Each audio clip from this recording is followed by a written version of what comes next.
everybody. Good afternoon on this sort of cloudy Sunday afternoon. Today is Father's Day, so happy Father's Day to all you fathers out there. I just got back from Eldora Monday morning this past week. I went up there to kind of hang out, kind of help hunt the front with their stuff there. So that was fun. It was a good little vacation. Vacation well needed. So it's good to get away for a little while and get away doing something that I love to do, something I'm really passionate about. So it was a good vacation. But with that being said, the car's just been sitting in here, haven't touched it, haven't looked at it, haven't done anything to it. And today I finally made some time to come out here and look everything over, kind of, see what I need, make a list of parts that I can order up, or or whatever else I needed. Just to recap, a couple weeks ago we raced the Southern Raceway. All in all, I mean, the night was okay. Motor wasn't running, and come to find out, it's a fuel issue.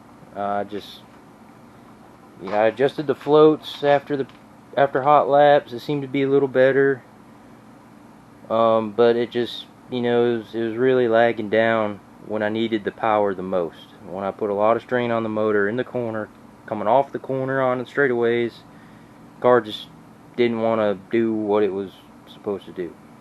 So all in all, looked at that, and everything there. I'll be honest, the fuel filter, when I bought the car, when I pulled it out, it didn't all look too bad, nothing, so I didn't think anything of it. I went ahead, left it in there, and figured it'd be fine. But I also haven't driven the car in a couple months, prior to Northwest Florida, Baker, which was about a month ago now. Then we were rained out a week, and then we went to Baker, not Baker. We went from Baker. The following week we were rained out, and then they moved everything back to the week after, and that was Southern Raceway. It was okay, other than the motor. I think the car handled really well. I made a few adjustments, a couple adjustments that definitely I think would help. Didn't really get to try them out. The motor wasn't all there, but I mean, all in all, good night. Started 13th in the feature, finished 6th or 7th. I'm still not 100% sure. My race pass called me in at 7th. I got paid for 6th. Southern Raceway told me I got 6th, but my race pass, it shows up as 7th. So I don't know. I really don't know where I finished 100%, but 6th or 7th, either way is a good night to me. And my equipment and what I have currently, I think a 6th place or 7th place finish is pretty good.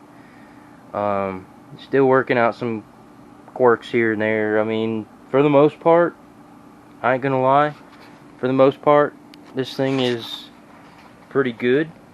I think I'm in a good spot right now to where I kind of know what this car is going to do, what changes I make to do what it's going to do, I guess, if that makes sense. But yeah, so just a quick recap. Also, some good news. You guys spoke and I have heard. Everybody kept telling me to make a YouTube channel. As you all know, I am part of a YouTube channel right now currently called Racing Boys. Racing Boys doesn't follow just me. It follows some of our other friends. We in a big group of friends here. Racing Boys is an umbrella.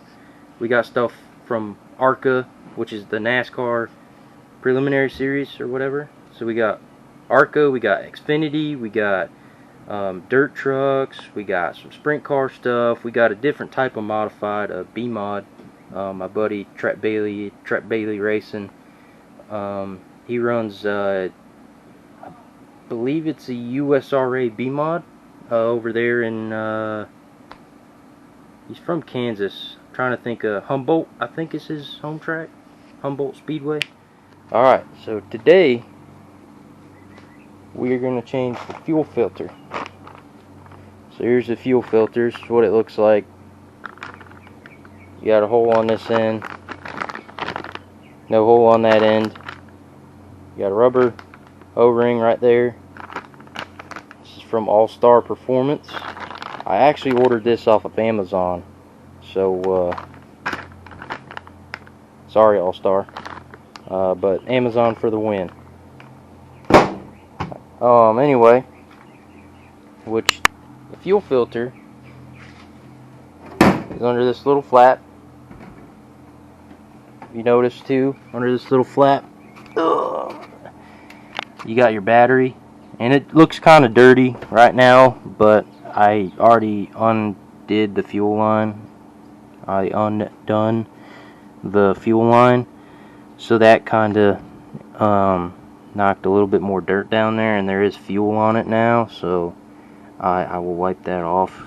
But as you can see here, I mean, it's still pretty dirty. What I'm going to do is I'm going to take this end off right here, which I already loosened it, so it wasn't loose. So before you point that out, but I took the fuel line off, which is right there,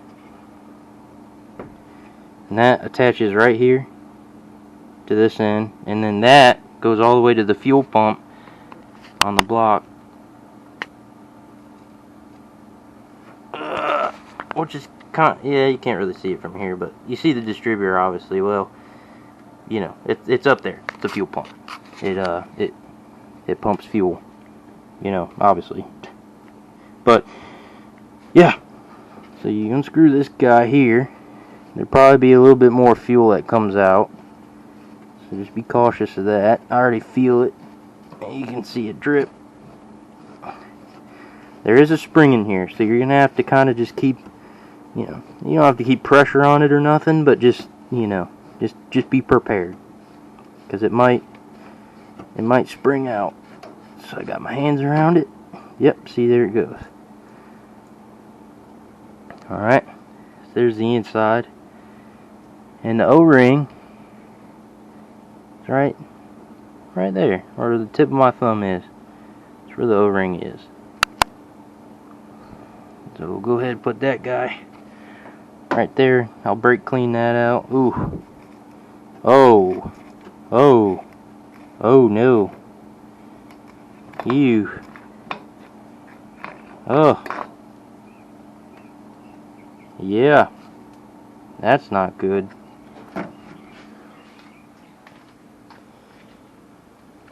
That's not good. See all that stuff? I'm gonna be honest, I don't know what that stuff is.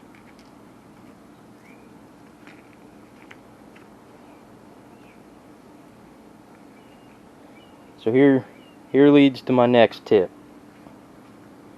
These are very important.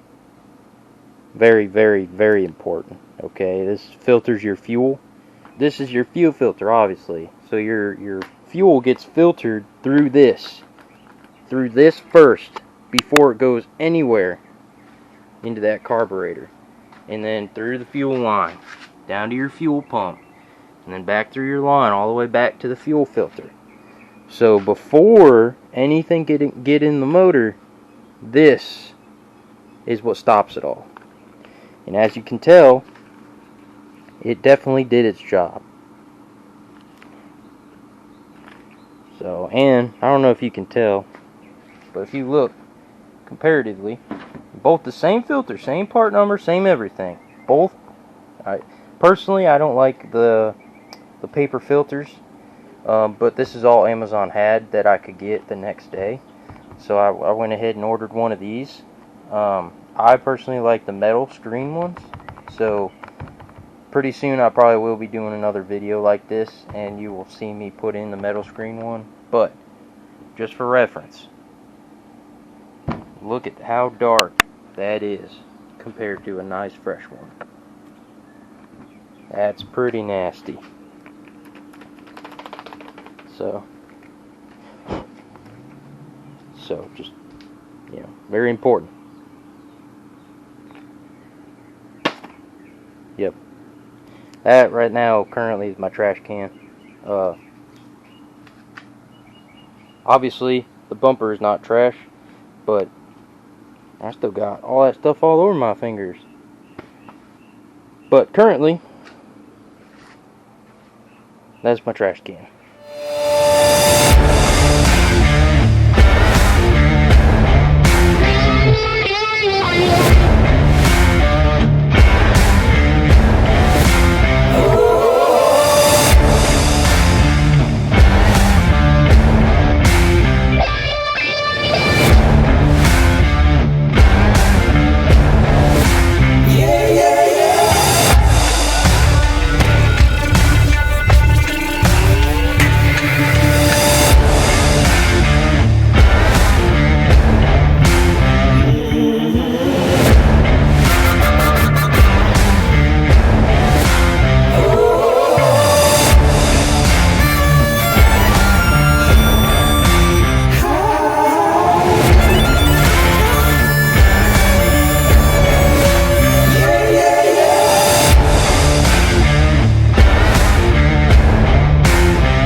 Okay, so I put you on a time lapse there real quick.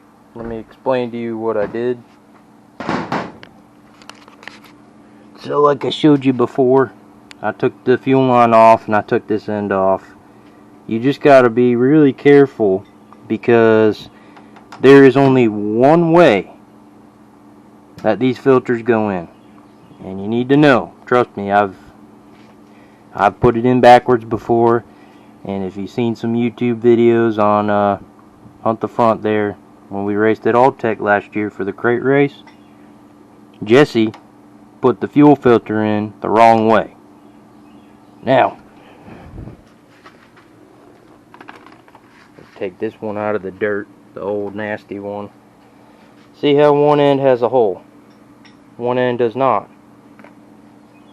You actually see this little recess?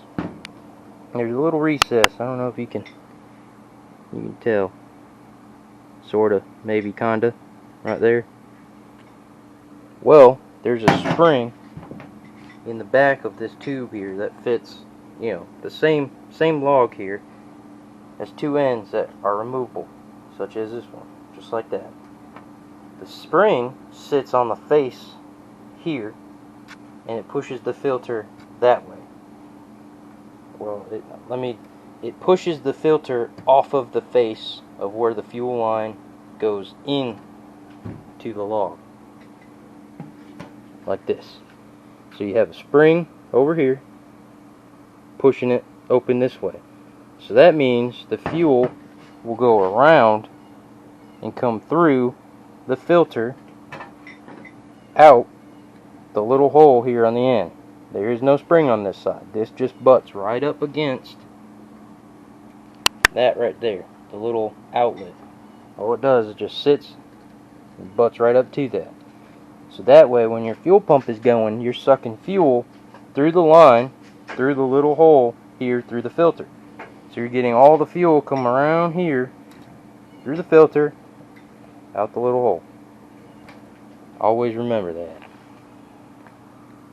And if you saw me spray a little bit of lubricant, that's because you did.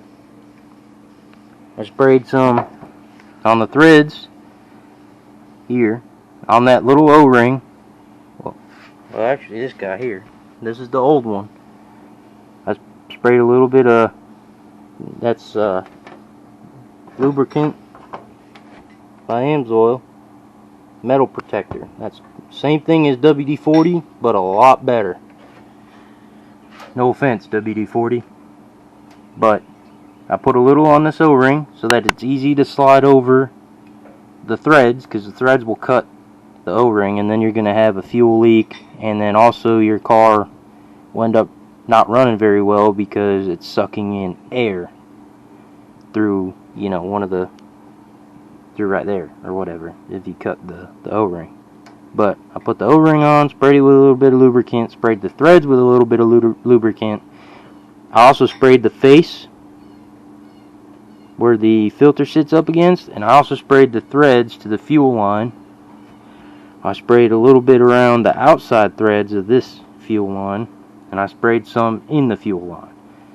Now the reason why I do that, I mean, there's not really, it's not like a requirement or whatnot, it's just it's a thing that I believe. But what WD-40 does and what this stuff does, if you look at what it says, it's kind of hard to read, but I'll read it to you. It says, lubricates, frees rusty parts, and also protects against corrosion, displaces moisture. So because I just washed this car, you would think there'd be a lot of moisture, and which there is. It leads to a little bit of water in your fuel, and really typically it takes a little bit of runtime to dissipate the water, to boil it out. Well, that stuff, spraying that in the line, it's going to take all of the moisture out of the fuel and out of the fuel filter. So if there is any moisture in there, it's going to take it all out. And that way when you fire it up, you're running on straight race gas and not water / race gas.